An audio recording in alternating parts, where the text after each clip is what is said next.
कहते हैं सृष्टि के रचयिता भगवान ब्रह्मा की विशिष्ट काया से कायस्थ जन्म लेता है और वह भगवान चित्रगुप्त के रूप में इस सृष्टि के सभी प्रकार के लेखा जोखा को रखने के व्यवस्था करता, उसके कर्म साधना को, यानी अच्छा कर्म करेंगे तो अच्छे फल प्राप्त होंगे, बुरे कर्म करेंगे तो बुरे फल प्राप्त होंगे। याद करिए, गुलामी के कालखंड के दौरान जब ये देश भारत और भारतीयता की विस्मृति के दौर से गुजर रहा था, गुलामी की कालखंड से गुजर रहा था, तब शिकागो की धर्म सभा में इसी परंपरा में पैदा हुआ एक सन्यासी दुनिया के सभी धर्म गुरुओं के सामने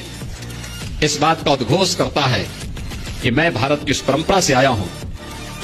जिसने सदैव मानवता के कल्याण का मार्ग प्रशस्त किया, और जो दुनिया के सामने इस बात की उद्घोषणा भी करता है कि मुझे गर्व है कि मैं हिंदू हूं। और स्वामी विवेकानंद, याद करिए, इसी परंपरा में तुम मुझे खून दो मैं तुम्हें आजादी दूंगा का उद्घोष करने वाले नेताजी सुभाष चंद्र बोस पैदा हुए। यानी कलम का ही नहीं, तलवार की भी पूजा की है, और दोनों के समन्वय से ही समाज और राष्ट्र की व्यवस्था चलती है, और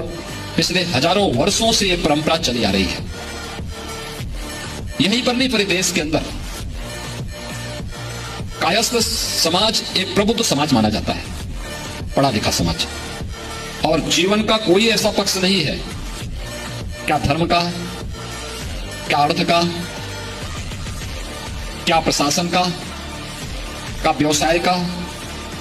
क्या चिकित्सा का, क्या शिक्षा का, जिसमें इस समाज से जुड़े हुए विभिन्न महापुरुषों ने अपना विशिष्ट योगदान न किया हो। स्वतंत्र भारत में भारत का संविधान कैसे बनना चाहिए, उत्तर दक्षिण पूर्व पश्चिम क्षेत्र, भाषा, जाति, मत, मजहब, इन सब को एक साथ एक मंच पर ला करके खड़ा कर ले, कोई नाम, तो नाम आया डॉक्टर राजेंद्र प्रसाद जी का। बार बार दुश्मनों के द्वारा किए जा रहे हमलों का जवाब देने के लिए कैसा प्रधानमंत्री चाहिए, लाल बहादुर शास्त्री ने 1965 में पाकिस्तान को नाकों चले चबवा करके स्वतंत्र भारत में पाकिस्तान को उसकी औकात दिखाने का काम भी किया था। कौन कहता है कि कायस्थ समाज केवल अपने कारोबार तक ही सीमित है, केवल कलम तक ही सीमित है। 1975 में जब लोकतंत्र का गला घोंटने का काम किया था, तब जयप्रकाश नारायण जी आगे आए थे, क्रांति का संघनाद उन्होंने किया था, और जब लोग ये बोलते थे